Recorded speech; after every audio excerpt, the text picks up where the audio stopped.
Market update की इस video में आपका बहुत बहुत स्वागत है। आज हम फिर से निफ्टी के वन डे के चार्ट के बारे में देखेंगे कि इसमें आगे फर्दर हमें क्या डेवलपमेंट देखने को मिला है। आखिरी बार वीडियो में आपको याद होगा ये बताया था कि जब भी फिफ्थ वेव बनती है उसके बाद वो पूरी की पूरी वेव रिट्रेस ज़रूर हो जाती है। तो हम ये मान रहे थे कि ये वाली जो वेव है वो फिफ्थ वेव थी, जिसकी वजह से हम ये एक्सपेक्ट कर रहे थे कि ये पूरी वेव जो है वो रिट्रेस हो जाएगी। और हमने उस दिन के बाद से ये देखा कि धीरे धीरे मार्केट नीचे की तरफ ही आ रही थी। तो ये किस टाइप से नीचे आई, ABC की फॉर्म में नीचे आती है, जो कि हमें मालूम है कि करेक्शन होता है ये। तो सबसे पहले ए वेव बना, फिर ये बी वेव बना, उसके बाद ये सी वेव अभी कंटिन्यू चल रहा है। और हम ये बात करके गए थे कि जब भी ABC करेक्शन आती है फिफ्थ वेव के बाद, तो वो लास्ट कंसोलिडेशन जो लेवल होता है वहाँ तक जाती है। तो हमने ये देखा था कि ये जो लेवल थे यहाँ पे लास्ट कंसोलिडेशन हमको देखने को मिली थी। तो इसके अकॉर्डिंग हमने दो लेवल्स यहाँ पे निकाले थे, एक 18,400 अपसाइड की ओर और डाउन साइड की ओर 18,200। ये रेंज की हम बात करके गए थे कि इसके बीच में कहीं बॉटम बनने की संभावना है। तो हम ये देखते आ रहे हैं कि फिर कुछ नेगेटिव न्यूज़ फ्लो हमको दिखाई दे रहा है इंटरनेशनल मार्केट में भी। फेड भी बोल रहा है कि उसके इंटरेस्ट रेट बढ़ेंगे और भी ज़्यादा बढ़ेंगे, जिस वजह से इसको ट्रिगर मानते हुए मार्केट ने यहाँ से अपना करेक्शन का काम निपटाना शुरू कर दिया है। क्योंकि मार्केट को तो अपना पैटर्न पूरा करने के लिए कोई ना कोई बहाना चाहिए होता है। कई बार हम देखते हैं कि मार्केट अच्छी खबर के बाद भी गिर जाती है, और कई बार क्या होता है इतनी बुरी खबर नहीं होती तब भी बहुत ज़्यादा गिर जाती है। तो ये जो चीज़ होती है, गिरने वाली जो चीज़ होती है, ये कम्प्लीटली इस पे नहीं डिपेंड करता है कि न्यूज़ क्या है, ये टेक्निकल पे भी डिपेंड करता है कि अभी वो पैटर्न कंप्लीट होने में कितना टाइम बाकी है। यदि हम सी वेव के आसपास कहीं होते हैं तो अगर कोई छोटी सी भी बुरी न्यूज़ आती है तो मार्केट कुछ ज़्यादा ही नीचे गिर जाती है। तो लोगों को देख के समझ में नहीं आता है कि ऐसी तो कोई न्यूज़ थी नहीं जिसकी वजह से ये इतना गिर गया है। तो ये सारी चीज़ें जो होती हैं इसको टेक्निकल एनालिसिस के साथ यदि आप मिला के देखेंगे तब आपको पिक्चर क्लियर होती है कि ऐसा क्यों हो रहा है। जबकि हम ये आराम से कंफर्टेबली ये चीज़ बोल के गए थे यहाँ पे कि फिफ्थ वेव के बाद ABC होगी और वो है तेज़ी से उसको रिट्रेस करेगा। और हमने यही देखा है कि न्यूज़ फ्लो भी उसके अकॉर्डिंग बनी है। हालांकि वो न्यूज़ जो थी वो पहले भी आ चुकी थी हमारे सामने, उसके बावजूद भी मार्केट ने नेगेटिव रिएक्ट किया। और ये भी आपसे कहा था कि कई सारे लोग होंगे जो ये कहेंगे कि ऑल टाइम हाई के ऊपर निफ्टी चली गई है तो यहाँ से हमको थोड़ा एग्रेसिव हो जाना, ये है वो है करके। पर ये भी आपको क्लियरली बताया था कि हमें इतना एग्रेसिवली मार्केट में अभी नहीं काम करना है, क्योंकि एक बार रिट्रेसमेंट ज़रूर होगी और जैसे ही आप अपना पैसा लगा देंगे वहीं से करेक्शन शुरू हो जाएगी। और अगर आपने इस बात को गौर से सुना होगा और उसके हिसाब से अगर एक्ट किया होगा तो आपने ज़रूर ही ये वाली चीज़ फील की होगी कि जब यहाँ से ऊपर की तरफ जा रहा था तो अचानक से इसने अपनी यहाँ से डायरेक्शन चेंज कर दी थी और उसके बाद फिर नीचे की तरफ ही जा रहा है। हालांकि जो पोर्टफोलियोज़ हैं वो शायद लोगों के इतने ना गिरे हों, क्योंकि अभी भी जो मिड स्मॉल इंडेक्स है वो आउट परफॉर्म कर रहा है। पर निफ्टी की बात करें तो इसको तो एक बार नीचे आना था। तो अभी क्या है, ये उस रेंज में तो आ चुका है जहाँ की हम बात करके गए थे। तो यहाँ से और क्या फर्दर गिरावट हो सकती है? हाँ, ये यहाँ से पॉसिबल है कि ये 18,200 का जो लेवल है इससे थोड़ा सा नीचे चला जाए। कई बार ये दिखाने के लिए नीचे आता है कि ये वाला सपोर्ट भी ब्रेक हो गया है तो यहाँ से और तेज़ी से नीचे की तरफ जाएगा, जबकि ऐसा होता नहीं है। वो यूजुअली प्राइस क्या होते हैं कि थोड़ा सा स्टॉप लॉस वगैरह ट्रिगर करने के लिए थोड़ा सा नीचे की तरफ आते हैं और फिर अचानक से यहाँ से डायरेक्शन चेंज करके ऊपर की तरफ आ जाते हैं, फिर कंसोलिडेशन करते हैं, फिर ऊपर की तरफ चले जाते हैं। तो अभी क्या करना चाहिए, अभी इसका सपोर्ट बनने का हमको वेट करना चाहिए। और जब इसमें सपोर्ट बन के और उसके बाद एक रेंज सी बनने लग जाए तब हम इसके आगे देखेंगे कि टेक्निकल एनालिसिस के हिसाब से इसको कहाँ तक जाना चाहिए।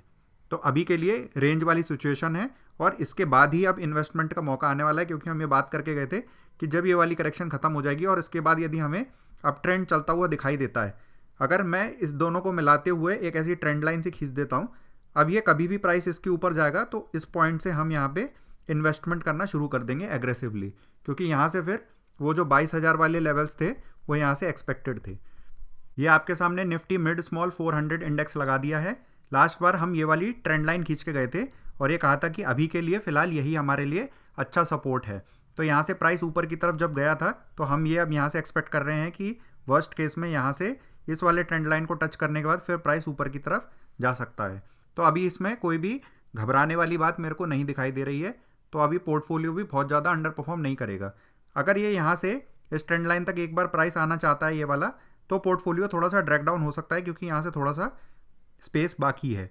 तो अगर ऐसा होता हुआ दिखता है तो भी दिक्कत वाली बात नहीं है, क्योंकि फिर यहाँ से एक बाउंस आएगा तो हमारा पूरा पोर्टफोलियो फिर से रिकवर हो जाएगा। अब इंटरनेशनल मार्केट, यूएस के मार्केट डाउ जोन्स की बात कर लेते हैं।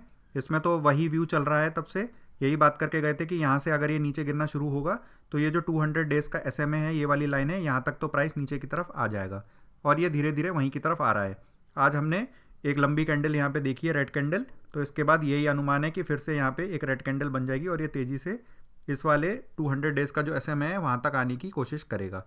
यहाँ तक आएगा तो फिर हमारे जो इंडेक्सेस हैं वो भी थोड़ा नीचे की तरफ आ जाएंगे, जैसे निफ्टी भी नीचे आएगा और मिड स्मॉल इंडेक्स है वो भी नीचे आ जाएगा, तो पोर्टफोलियो में थोड़ा सा रेड देखने को मिल सकता है। जस्ट पिछले वाली वीडियो में ही मद्रास फर्टिलाइज़र के बारे में बताया था और ये भी कहा था कि जो फर्टिलाइज़र सेक्टर है वो मार्केट को आउट परफॉर्म कर सकता है और आगे हमें बहुत बड़ी चाल देखने को भी मिल सकती है। और उसके अकॉर्डिंग ही हमने कहा था कि आप अपने फाइनेंशियल एडवाइज़र से पूछ के स्टॉक के बारे में कंसिडर कर सकते हैं या फिर स्टडी पर्पस से इसको वॉच कर सकते हैं। तो यदि आप इसको वॉच कर रहे होंगे तो आपने देखा होगा कि यहाँ पे कल के सेशन में और आज के सेशन में दोनों दिन में 20% का अपर सर्किट लगा है। तो यहाँ पे टोटल 2 दिन में 40% के गेन देखने को मिले हैं। और वैसे तो इसकी बात हमने और थोड़ा पहले ही कर ली थी, तो उसके हिसाब से यदि देखा जाए तो 40 और कुछ परसेंटेज यदि मिला दिया जाए तो लगभग 50% का गेन 1 से 1.5 हफ्ते में हमको यहाँ पे देखने को मिल गया है। और सिर्फ यही नहीं, जितने भी फर्टिलाइज़र वाले स्टॉक हैं आप खुद से जाके देखिएगा। जिस समय बताया था उस समय ये इतना ज़्यादा नहीं चले थे, पर बताने के बाद जैसे फैक्ट करके एक स्टॉक है, आप देखिएगा, इसके बारे में काफ़ी टाइम पहले हमने चर्चा की थी, अभी तो नहीं की थी, अभी तो हमें मद्रास फर्टिलाइज़र अच्छा लग रहा था, पर यदि आप फैक्ट का चार्ट भी खोल के देखेंगे तो आपको ये लगभग 1.5 गुना होता हुआ दिखाई देगा। तो बहुत भयंकर तेज़ी फर्टिलाइज़र सेक्टर में अभी हमको देखने को मिली है। तो इसके अकॉर्डिंग आगे का क्या व्यू होगा ये तो हम अपने प्रीमियम ग्रुप पर बता देंगे, पर स्टडी पर्पस से अभी आपको ये जानना होगा कि ये जो वेव चल रही है, यहाँ से जो 40% का जो मूव आया है वो अभी वेव 3 चल रही है। ये वेव 1 था, ये 2 था, यहाँ से 3 जो है वो कंटिन्यूस ऊपर की तरफ जा रहा है, जहाँ पे हमको हाईएस्ट वॉल्यूम्स भी देखने को मिल रहे हैं। तो 3 के बाद अभी 4th वेव बनेगी, उसके बाद फिर 5th वेव बनेगी। तो ये कौन सा लेवल होंगे यह भी एग्जैक्ट बता पाना यहाँ पे पॉसिबल नहीं है, पर यदि आप ग्रुप में कनेक्टेड हैं तो वहाँ पे आप इसके बारे में और डिटेल्स ले सकते हैं। फर्टिलाइज़र्स के अलावा हमने एक और सेक्टर की बात की थी जो कि पाइप सेक्टर था, तो इसमें प्रिंस पाइप की हम बात करके गए थे। तो इसमें भी यदि हम देखें तो ये जो 200 डेज़ का जो SMA वाला लेवल है, प्राइस उसके ऊपर काफ़ी दिनों से कंसोलिडेट कर रहा है। तो यहाँ से भी एक्सपेक्टेड यही है कि एक ब्रेकआउट आ सकता है। आएगा कि नहीं आएगा वो तो वक्त बताएगा, पर अभी एनालिसिस के हिसाब से अभी यही लगता है कि यहाँ से एक अप ट्रेंड की शुरुआत हो सकती है। तो आप इसको भी अपने वॉच लिस्ट में रख सकते हैं। अभी चार्ट में ऐसा कुछ भी ख़राब नहीं हुआ है। कई बार ऐसा होता है कि हम कई स्टॉक्स जो हैं अपने वॉच लिस्ट में रखते हैं एनालिसिस के लिए, वो इमीडिएटली नहीं चलते हैं। ऐसा कहीं पे भी नहीं होता है कि कोई भी एक स्टॉक बताए वो इमीडिएटली चल जाए। हमें थोड़ा सा समय देना होता है। हो सकता है कि 2-3 हफ्ते का समय और ज़्यादा लग जाए, पर उसके बाद यदि हमें रिजल्ट देखने को मिलते हैं तो उसे स्टडी की तरह कंसीडर करना चाहिए। पर यदि उसके बाद भी हमें कुछ भी ना होता हुआ दिखाई दे, तब हमें ये देखना चाहिए कि हमारी एनालिसिस में क्या गलती हो रही है और उसके हिसाब से अपने आप को रेक्टिफाई करना चाहिए और आगे मूव ऑन करना चाहिए।